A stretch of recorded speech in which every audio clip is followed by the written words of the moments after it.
I don't know if it'll happen, but I really hope it does.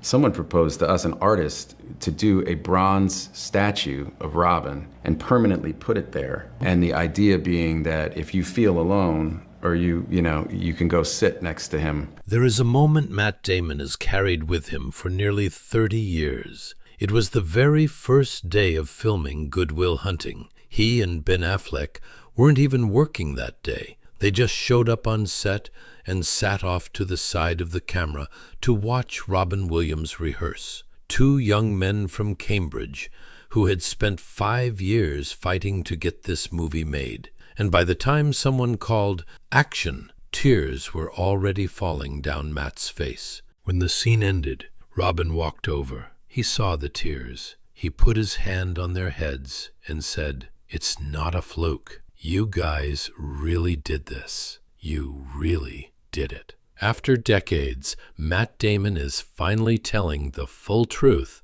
about what Robin Williams meant to him. And right now, in 2026, that truth is being told in a way that neither of them could have ever planned.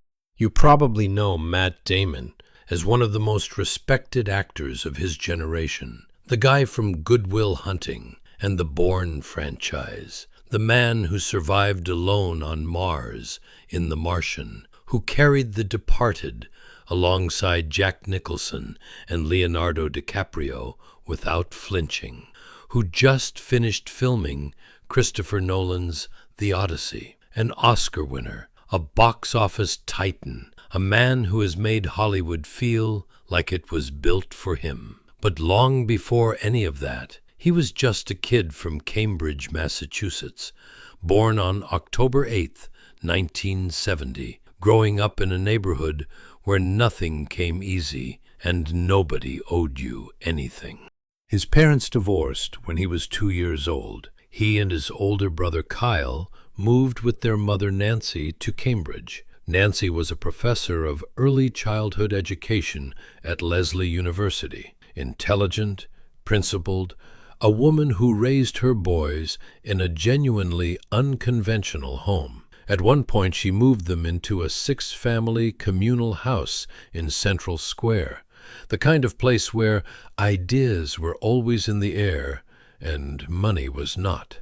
Matt has said that even without much of it, he always felt rich in another way. He had good teachers. He had a remarkable older brother. He had a mother who made him feel like what was inside his head mattered more than what was inside anyone's wallet. But as a teenager, he has been honest about feeling lonely, like he didn't quite belong anywhere. He was self-conscious about his height, unsure of his place in the social order, not one of the cool kids by anyone's definition. He attended Cambridge Rindge and Latin School, a public school whose alumni ranged from poet E.E. Cummings to basketball legend Patrick Ewing. And he threw himself into drama with the kind of intensity that tells you someone has found the thing they were always supposed to do. And then, when he was 10 years old, a kid moved in 2 blocks down the road. His name was Ben Affleck. They played baseball together. They played Dungeons and Dragons. They went to the movies and came home talking about what they'd seen for hours. Ben has said that Matt gave acting a framework, a legitimacy, a social acceptability that made it feel like something real boys could actually want. Other students called them drama geeks. They weren't considered cool, but they had each other, and they had a shared dream that burned with the kind of heat that doesn't go out. After high school, Matt enrolled at Harvard University as an English major. His parents weren't wild about the idea of an acting career for their Harvard son, but Matt kept skipping classes to audition, to take small television roles, to keep one foot in the door of the life he wanted. During his final year at Harvard, he wrote a 40-page script for a playwriting class, a piece about a young man from South Boston, a janitor, a secret genius who couldn't let himself be known. It was the seed of something. He could feel it. He dropped out of Harvard just 12 credits short of graduation and went to Los Angeles to try to make it happen. He showed the script to Ben, and the two of them spent the next 5 years making it into something. They rewrote it endlessly. They showed it to producers. They showed it to directors. They were told no so many times that the word almost stopped meaning anything. They inserted deliberately outrageous scenes into the script just to see if anyone was actually reading it. They fought with studios over creative control. They insisted over every objection that they had to play the lead roles themselves, which made every conversation in every conference room harder than the last.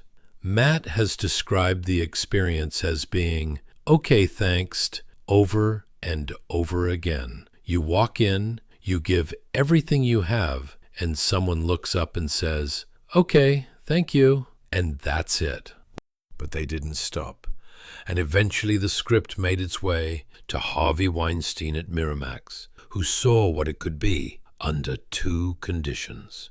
Then something happened that changed everything. A copy of the script reached Robin Williams. Robin had heard about Good Will Hunting through Francis Ford Coppola, who had just finished working with him. He received the pages from director Gus Van Sant, who was being considered to helm the project, and he read them. Just like that, he said yes. Matt has been direct about this in every interview where the subject has come up. It was Robin Williams's interest and then his commitment to the film that finally got the whole thing made. The studio had been cautious about 2 unknown actors insisting they star in their own movie. But the moment Robin Williams attached his name to Good Will Hunting, the math changed. Weinstein moved forward. Van Sant was hired. The cameras started rolling. Robin had also negotiated something that revealed exactly how clearly he understood the script's potential. He took a smaller upfront fee than he could have demanded, but built in an escalating participation deal. He would start earning a percentage of the profits once the film crossed $60 million at the box office. It ended up grossing more than $225 million worldwide. Robin Williams had seen what this film was worth before most people in Hollywood would give it a serious conversation. And then came that first day on set, the day Matt sat off to the side of the camera and wept without knowing exactly why. It wasn't just relief, though 5 years of rejection had certainly earned some of that. It wasn't just excitement, though God knows there was plenty of that too. It was something deeper. It was the recognition that the words they had written, words about trauma and genius and the fear of being known, were being given to the right person. That Robin Williams understood something about Will Hunting that perhaps even Matt and Ben hadn't fully articulated to themselves. What Matt has said about working with Robin over and over in the years since is that he has never seen anyone like him on a film set. Take after take, Robin gave something different, in big ways and in small ways, always inventive, always alive to some new possibility in the material. Matt has called him one of the hardest working people he ever encountered. Not the effortless genius that the public image suggested, but someone who was absolutely tenacious, who showed up and worked and worked and worked, because that was how seriously he took the craft. He just was exploding with ideas and creative energy, Matt said in a 2024 interview, and he was really, really kind to everybody. There is a scene in Good Will Hunting that has become one of the most recognized moments in American cinema, the park bench scene, where Sean Maguire tells Will Hunting quietly and without flinching, "It's not your fault." He says it once, and Will brushes it off. He says it again, and Will gets annoyed. He keeps saying it, gently and stubbornly, until Will breaks open completely and collapses into tears in the arms of this man who refused to let him keep blaming himself for what was done to him as a child. Matt has described watching Robin film that scene for the first time and thinking simply, this is going to be really good. He had one or two lines in it. The scene belonged entirely to Robin, and Robin owned every frame. But there was another moment on that same set that Matt has told with a particular kind of delight. During a scene in which Will and Sean were opening up to each other in the therapist's office, Robin went completely off script. He improvised a story, warm and funny and unexpectedly tender, about his character's wife. And in the middle of it, he landed a specific line that Matt has described as making him grab director Gus Van Sant by the shoulders in disbelief. He stole my line, Matt said, laughing, because Robin had arrived at something so precise, so perfectly placed, that neither he nor Ben had ever thought to write it that way in 5 years of working on the script. That improvised moment ended up in the final film, contributing to the performance that won Robin Williams his only Academy Award. The film earned 9 nominations at the 1998 Oscars. Robin won Best Supporting Actor. Matt and Ben won Best Original Screenplay. At 27 years old, Matt Damon stood on the most famous stage in cinema with his best friend and accepted the prize for a script he had started writing in a Harvard playwriting class. He has talked about that night many times, but what he has never stopped returning to in interview after interview across nearly 3 decades is not the award. It is the man who made the whole thing possible and then stood back and let them have their moment. Robin Williams was not just a vehicle for getting Good Will Hunting made. He was a presence on that set that changed the people around him. Matt has described watching Robin notice in the middle of a long shooting day when the cast and crew were starting to flag, when the energy was draining out of the room and everyone was running on caffeine and obligation. And Robin would launch, without anyone asking him to, into 15 minutes of live stand-up comedy, just for the room, not for an audience, not for cameras, not for any reason except that he could see people needed it. Matt has said it was the best stand-up he had ever seen, delivered privately in the middle of a working afternoon to a group of tired people who walked away from it laughing so hard they could barely breathe, and then went back to work with something restored in them. I couldn't have asked for a better role model, Matt said years later, reflecting on what Robin had given him, not just professionally, not just in terms of technique or work ethic, but as a human being showing another human being how to treat the people around you. After Good Will Hunting, Matt's career took off in every direction at once. He was in Saving Private Ryan with Tom Hanks and Steven Spielberg.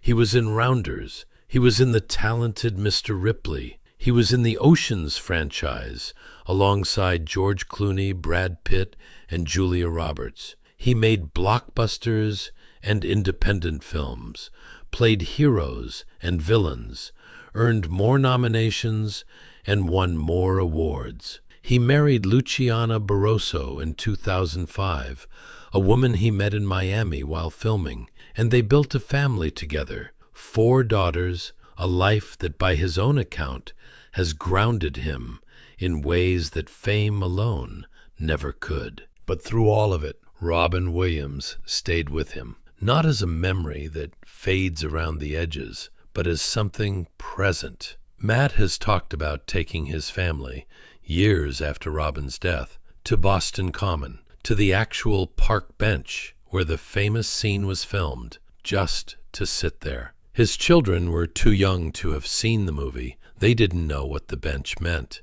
But Matt sat there anyway and thought about Robin for a while. That is not something you do for a co-star. That is something you do for someone who changed the course of your life and whom you are still trying to find the right way to thank. On August 11th, 2014, Robin Williams died at his home in Paradise Key, California. He was 63 years old. The cause was suicide. He had been suffering, it was later revealed, from Lewy body dementia, a devastating neurological disease that had gone undiagnosed while he was alive, causing confusion, paranoia, and suffering that those closest to him could see but not explain.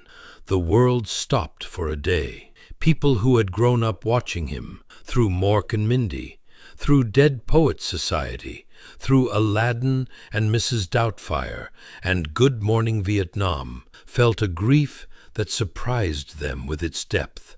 He had always seemed like someone who would simply keep going, someone too alive to stop.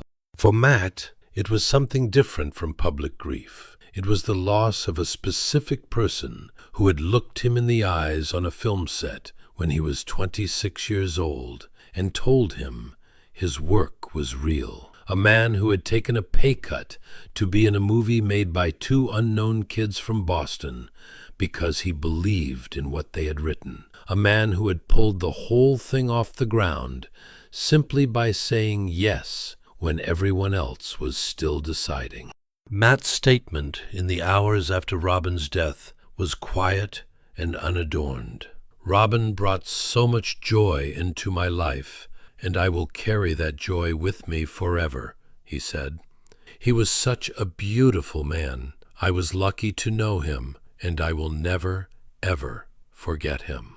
In a conversation with fans on Reddit, he went a little further. He wrote that Robin was one of the most generous, loving, wonderful people I've ever met. He described what those afternoons of impromptu stand-up on the set had felt like. Everyone laughing, and then going back to work with something new in them. And then he said the thing that sits at the center of all of it.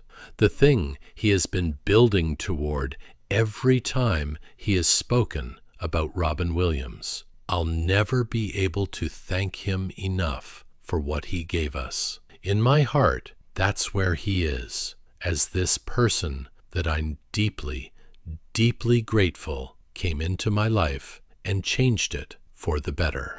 The gratitude has not softened with time, it has sharpened. And now, in April 2026, something is about to happen that brings all of it full circle in a way that feels almost too carefully arranged to be coincidence.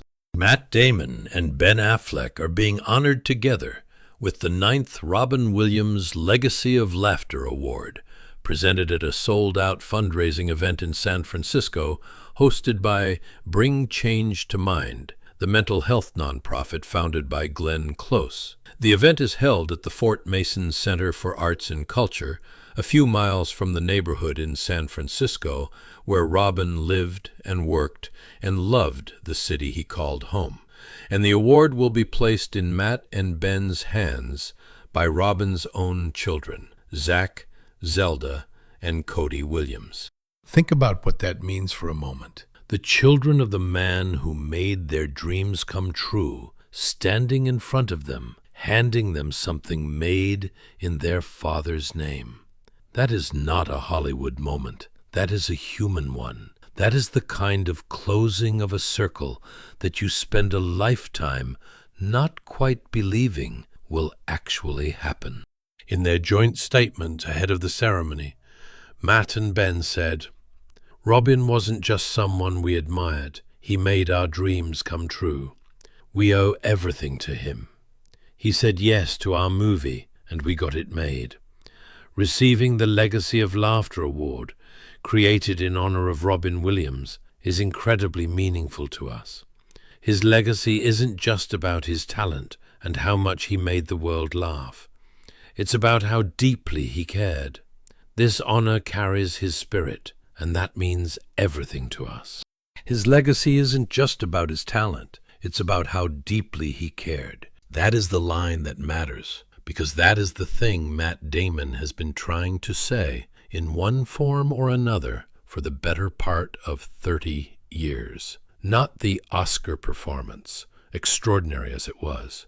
Not the improvised line that Matt grabbed a director's shoulders over. Not the laughter that rolled through a tired film set in the middle of a long afternoon. But the deeper thing underneath all of it.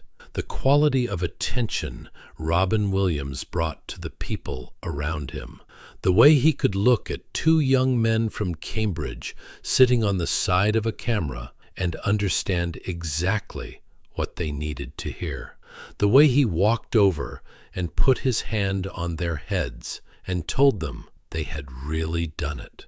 That is who Robin Williams was to Matt Damon.